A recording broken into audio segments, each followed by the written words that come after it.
Bitcoin is digital property. It's like a big tech monopoly, but without the company liabilities.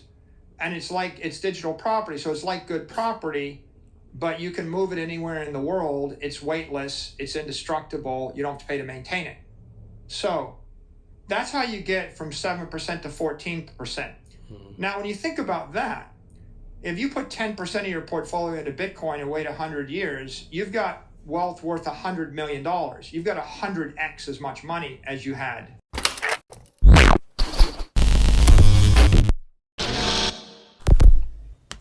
Hey guys, welcome back to Everyday Finance. In this video, Michael Saylor discusses about Bitcoin.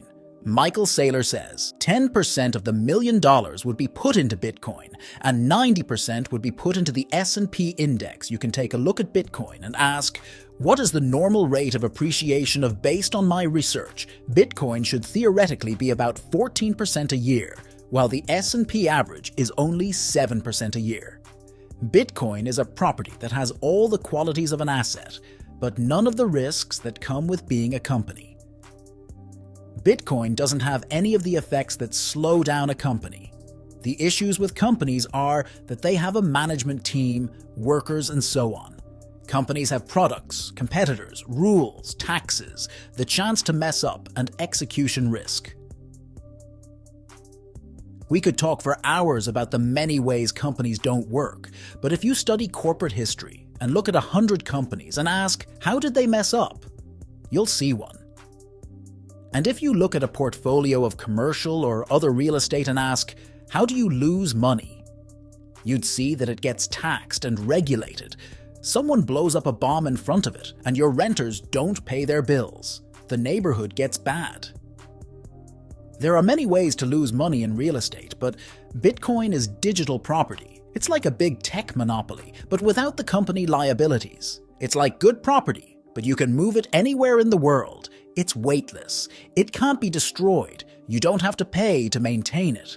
That's how you go from 7% to 14%. If you put 10% of your portfolio into Bitcoin, you'll be rich in 100 years. And lots of things Michael Saylor discuss, so please watch the video to end and like, share, subscribe our channel Everyday Finance. Thanks. The biggest macroeconomic idea is that on average, the US dollar, the world reserve currency, and currencies that are pegged to it or trade close to it at parity have been losing 7% of their economic value every year for 100 years on average. So typically the monetary debasement rate is about 7%. Wow. The return or appreciation of a market basket of highly desirable corporate stocks, the S&P index, is about 7% over the same time period. So if you have wealth, if you had $1 million, 100 years from now, if you invested in the S&P index, you'll have an amount of money or amount of wealth worth the same amount, $1 million. It'll look nominally like a lot more. It's going to double every 10 years for 100 years. So it'll look like more, but it'll be worth the same amount because the currency is losing value at the same rate that the portfolio is accelerating. Yeah. If you take that same $1 million and you invest it in bonds that are yielding 3.5%, well, then you're going to end up with about $35,000. But you're going to end up with 3% of your wealth. You're going to lose 96 to 97% of your wealth if you're holding a bond portfolio for the 100 years. If you take the $1 million and you hold it in just currency, the dollar, that will be worth $1,000. So you will lose 99.9% of your wealth. It'll be worthless in 100 years. So in terms of investment strategies, if you invest that in highly desirable, perfect real estate property, you might get 1 or 2% better than the S&P index, but you might just get it. And most other strategies that are diversified, mixtures of stocks and bonds, will underperform the 7%. And so you're going to get a blend like 3, 4, 5%. So the best you can do with any conventional strategy, or either conventional equity or conventional property, is to keep up with the monetary inflation rate, which means you can't build wealth. You might be able to maintain wealth.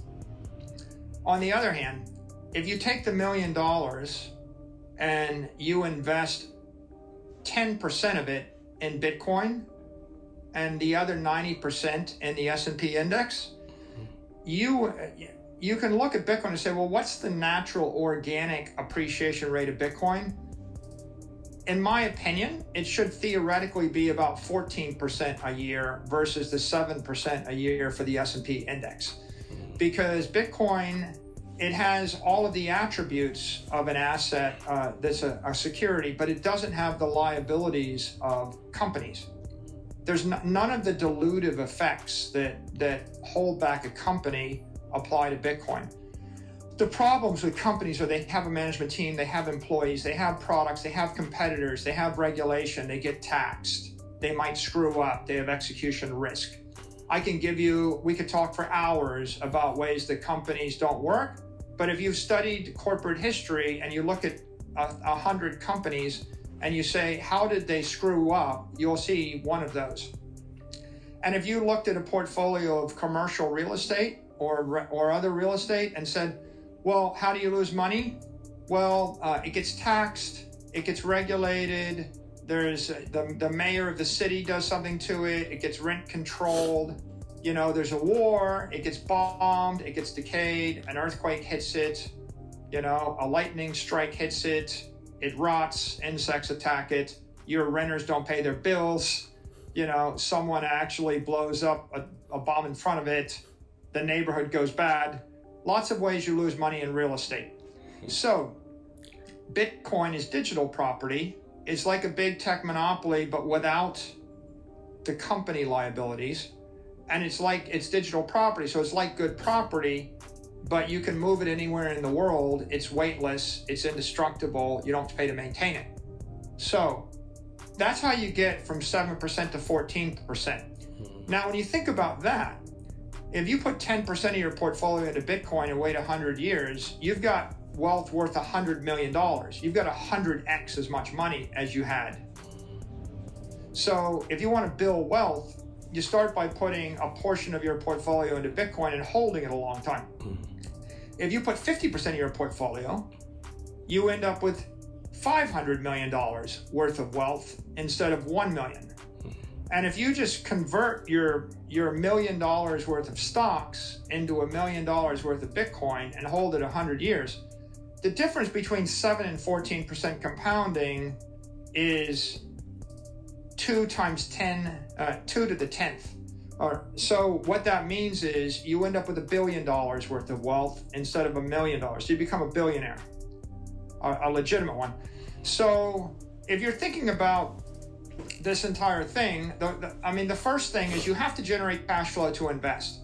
So you got to work hard at your job as a doctor, whatever you do, your vocation, you have to go and you have to generate cash flow or raise money to invest. You have to raise equity, raise debt, or generate cash. Those are the 3 ways to get the money. Once you have it, the difference between losing 99.9% of your wealth or generating 1,000x more wealth is, do you invest in cash? Do you invest in bonds? Do you invest in diversified equity? Do you make perfect investment decisions, or do you invest in property, or do you invest in Bitcoin?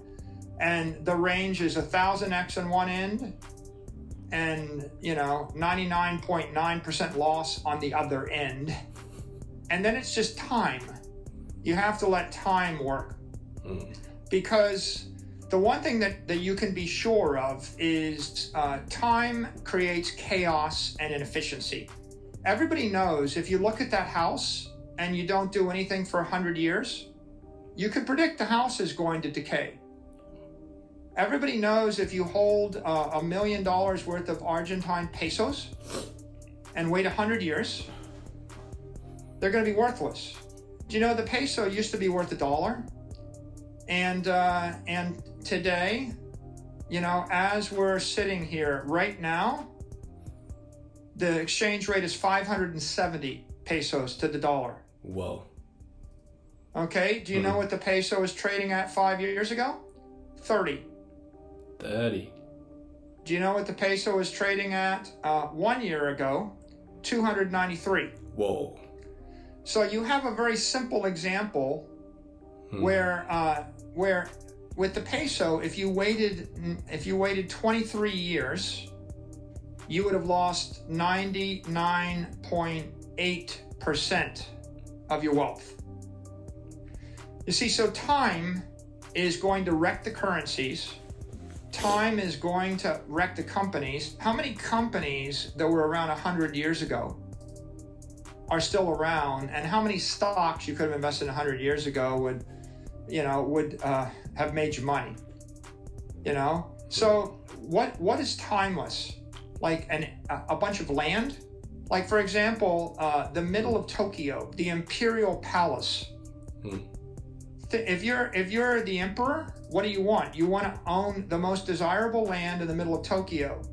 How long do you want to own it? Forever. When are you going to sell it? Never. If you're the King of England, what do you want to own? The most desirable land in London. How long do you want to hold it? Forever. When are you going to sell it? Never. Is it more valuable today than 100 years ago? Yes. You see? So what you want to own is the most valuable property in cyberspace. Bitcoin is the most valuable property in cyberspace. How long do you want to hold it? Forever. How much of it do you want to buy? Well, go back, do a little thought experiment. Go back in time 100 years and take all your family's assets and ask yourself, how much property in the middle of Tokyo should you have bought? None? Some? As much as you could. Right? Generally, the answer is as much as you could. Yeah. As much of New York or London or Tokyo. Right? Because, and here's the key point, politicians can make more currency. They will make 7 to 14% more every year forever. The AI bots, they can make more music and more products and more services. Factories can make more products, right? Humanity is going to be able to make more products, more services, more bonds, more securities, more equity, more currency. What is it that they cannot make more of? They can't make more imperial palaces in the middle of Tokyo. There's just one. They can't make more Buckingham Palaces. They can't make more beachfront property at the #1 resort in your country. So find the most desirable property that the robot can't make any more of, that the AI in cyberspace can't make any more of, and that the next governor or president can't make any more of. Buy that. 1 acre in Miami Beach was $10,000 in 1923. And today, it is $10 million. Okay, so the politicians would tell you that inflation's only 2%. But if you're a mathematician, you know that land went up by a factor of 1,000, and the real inflation rate is 7.5%. Why is it that real estate in Palm Beach or Miami Beach went up by a factor of 1,000? And the answer is because that the robot can't make more of, Henry Ford can't make more of, John D. Rockefeller can't make more of. No amount of science, no amount of computer chips, Apple, Google, Facebook, they can't make more of. The central bank can't print more of it. So find the things that are absolute, scarce, and by the way, desirable, right? Like, you don't want to own the top of the mountain in the Himalayas or the Arctic. You don't want 100 miles in the Arctic. That's not desirable. You want the middle of Paris, the middle of Tokyo, the middle of London, the middle of New York if you lived in the 20th or the 19th century. But if you live in the 21st century, what's the middle of cyberspace? The most desirable real estate, the most desirable property, the most scarce thing in cyberspace is Bitcoin. You want to own Cyber Manhattan, and you want to acquire as much as you can, but you want to be able to hold it forever, right? As long as you can. If I took you back 40 years and I said, you know, I'll give you a loan, a 30-year mortgage to buy a city block in Tokyo, should you have taken that deal? Yeah. Yeah. 100%. You would be rich right now. Yeah. You would be rich right now.